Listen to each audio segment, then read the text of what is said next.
আমাদের আজকের রেসিপি আলু মটরের সবজি।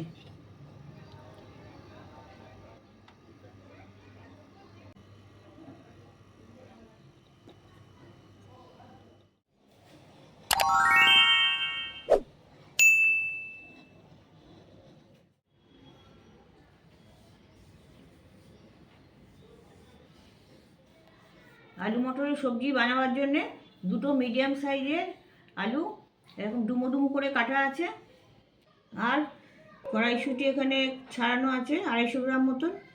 এছাড়া একটা পেস্ট বানিয়ে নেব। 3টে মাঝারি সাইজের টমেটো পেস্ট করে নিচ্ছি। কিছু ধনেপাতা ডাঁটি কুচি করে এতে দিয়ে দিচ্ছি পেস্ট করার জন্যে।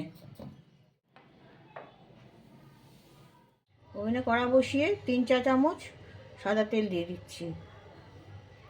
তেলটা গরম হয়ে গেছে, কাটা আলুগুলো আমি একটু ভেজে নেব।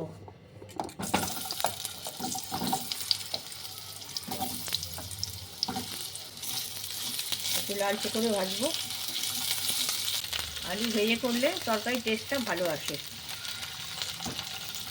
আলুগুলো হালকা বাদামি রং ধরে গেছে, এগুলোকে এবার আমি তুলে নিচ্ছি। তেলটা একটু ঠান্ডা করে নিয়েছি, ওই তেলেই আমি একটা তেজপাতা ফোড়ন দিচ্ছি, 1/2 চা চামচ জিরে দিচ্ছি, আর একটা ছোট শুকনো লঙ্কা দিচ্ছি ফোড়নে। এটা একটু খড়িয়ে নিচ্ছি। 1 টেবিল চামচ গ্রেট করা আদা দিয়ে দিচ্ছি। আদাটাকে একটু ভেজে নিচ্ছি।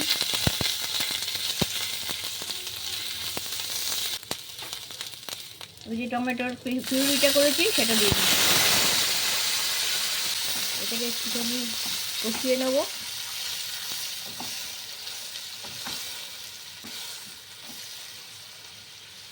এক মিনিট মতন কষে নিয়েছি। এবার এই কষা টমেটোর মধ্যেই 1/2 চা চামচ হলুদ, 1/2 চা চামচ শুকনো লঙ্কা ঝাল লঙ্কার গুঁড়ো, আর 1 চা চামচ কাশ্মীরি লঙ্কার গুঁড়ো দিয়ে দিচ্ছি। এগুলোকে এই শুদ্ধ কষিয়ে নেবো। আবার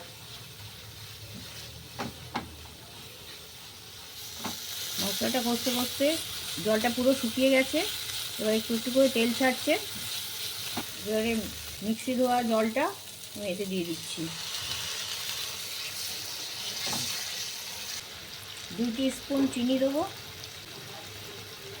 পরিমাণ মতো নুন দিয়ে দিচ্ছি। টমেটোটাকে ব্যালেন্স করার জন্য 2 টিস্পুন চিনি দিয়েছি। এগুলোকে এর সাথে একটু মিক্স করে আর একটু কষিয়ে নেব। এবার ভাজা আলুগুলো দিয়ে দিচ্ছি, সাথে মটরশুঁটিগুলোও দিয়ে দিচ্ছি।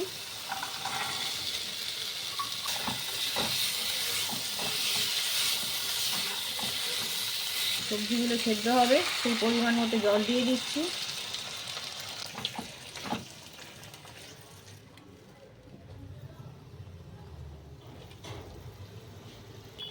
ফুটতে শুরু করেছে সবজিটা।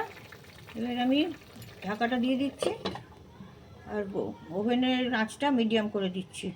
10 মিনিট ফুটতে দেবো। 10 মিনিট পরে ঢাকনা খুলছি। জল অনেকটাই কমে গেছে। একটা ভাজা মশলা দিচ্ছি।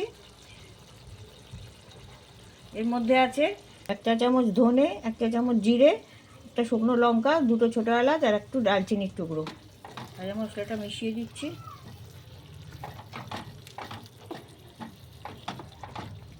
2 টেবিল চামচ ফ্রেশ ক্রিম দিয়ে দিচ্ছি। এটা অপশনাল, দিতেও পারেন নাও দিতে পারেন।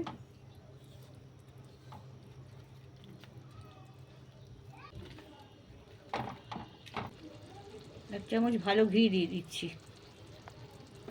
ওভেনটা বন্ধ করে দিচ্ছি। কিছু ধনেপাতা আমি ছড়িয়ে দিচ্ছি উপর থেকে। আমাদের আলু মটরের সবজি রেডি। চাপা দিয়ে আমি 2-3 মিনিট আরও রেখে দেবো।